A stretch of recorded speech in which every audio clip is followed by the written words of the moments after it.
ಗೃಹಲಕ್ಷ್ಮಿ ಯೋಜನೆಯ 15ನೇ ಕಂತಿಂದ ನೀವು ಹಣ ತಗೋಬೇಕು ಅಂತಂದ್ರೆ ಈ 3 ಕಂಡೀಷನ್ಸ್ ಅನ್ನ ಫಾಲೋ ಮಾಡ್ಲೇಬೇಕು ಅಂತ ಹೇಳ್ತಾ ಇದ್ದಾರೆ ಯೂಟ್ಯೂಬರ್ಸ್ ಗಳು, ಫೇಸ್ಬುಕ್ ಅಲ್ಲೂ ಬೇರೆ ಬೇರೆ ಕಡೆ ವಿಡಿಯೋ ವೈರಲ್ ಆಗ್ತಾ ಇದೆ. ನೀವು ಕೂಡ ನೋಡಿರ್ಬೋದು. ನಿಜನಾ? ಹಾಗಾದ್ರೆ ಸರ್ಕಾರ ಹೇಳಿದ್ಯಾ 3 ಕಂಡೀಷನ್ಸ್ ಯಾವ್ದು ಮೊದಲು ನೀವು ತಿಳ್ಕೋಬೇಕು. ಗೃಹಲಕ್ಷ್ಮಿ ಸಂಘಕ್ಕೆ ಎಲ್ಲರೂ ಸೇರಿರ್ಬೇಕು. ಎರಡನೇದಾಗಿ ಆಧಾರ್ ಕಾರ್ಡ್ ಅಪ್ಡೇಟ್ ಆಗಿರ್ಬೇಕು, ಅಂತವ್ರಿಗೆ ಮಾತ್ರ 15ನೇ ಕಂತಿಂದ ಹಣ ಸಿಗುತ್ತೆ. ಮೂರನೇದಾಗಿ ಪ್ಯಾನ್ ಕಾರ್ಡ್ 2.2 ಅಪ್ಗ್ರೇಡ್ ಆದಂತವ್ರಿಗೆ ಮಾತ್ರ 15ನೇ ಕಂತಿನಿಂದ ಹಣ ಕೊಡ್ತಾರೆ ಅಂತ. ಸೊ ದಯವಿಟ್ಟು ಇದನ್ನೆಲ್ಲಾದ್ರೂ ಕೇಳಿದ್ರೆ ಇಗ್ನೋರ್ ಮಾಡಿ, ಸರ್ಕಾರ ಎಲ್ಲೂ ಹೇಳಿಲ್ಲ. ಸೊ ಮೊದಲನೇದಾಗಿ ಗೃಹಲಕ್ಷ್ಮಿ ಸಂಘಕ್ಕೆ ಬರೋದಾದ್ರೆ ಇದು ಆಪ್ಷನಲ್ ಕೊಟ್ಟಿದ್ದಾರೆ, ಯಾರಿಗೂ ಕಡ್ಡಾಯ ಹೇಳಿಲ್ಲ. ನಿಮಗೆ ತಿಂಗಳ ಒಂದಿಷ್ಟು ಹಣ ಕೂಡಿಸೋದಿತ್ತಂದ್ರೆ ತಿಂಗಳ ಹಣ ಕೊಡಿ, ಅದನ್ನೊಂದು ದೊಡ್ಡ ಅಮೌಂಟ್ 1 ವರ್ಷಕ್ಕೆ ಇಂಟ್ರೆಸ್ಟ್ ಹಾಕಿ ಕೊಡ್ತೀವಿ.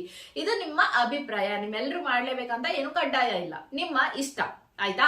ಎರಡನೇದಾಗಿ ಆಧಾರ್ ಕಾರ್ಡ್ ಅಪ್ಡೇಟ್. ಹೌದು, ಡಿಸೆಂಬರ್ 14ನೇ ತಾರೀಕು ಲಾಸ್ಟ್ ಡೇಟ್ ಕೊಟ್ಟಿದೆ, ಇದೇ ತಿಂಗಳು ಸೆಂಟ್ರಲ್ ಗವರ್ನಮೆಂಟ್. ಬಟ್ ಅದ್ ಯಾರಿಗೆ 10 ವರ್ಷ ತುಂಬಿದಂತ ಆಧಾರ್ ಕಾರ್ಡ್ ಯಾರ್ದಾಗಿರುತ್ತೋ ಮಾಡಿಸ್ಬಿಟ್ಟು ಅಂತವ್ರು ಮಾಡಿಸಿ ಅಂತ.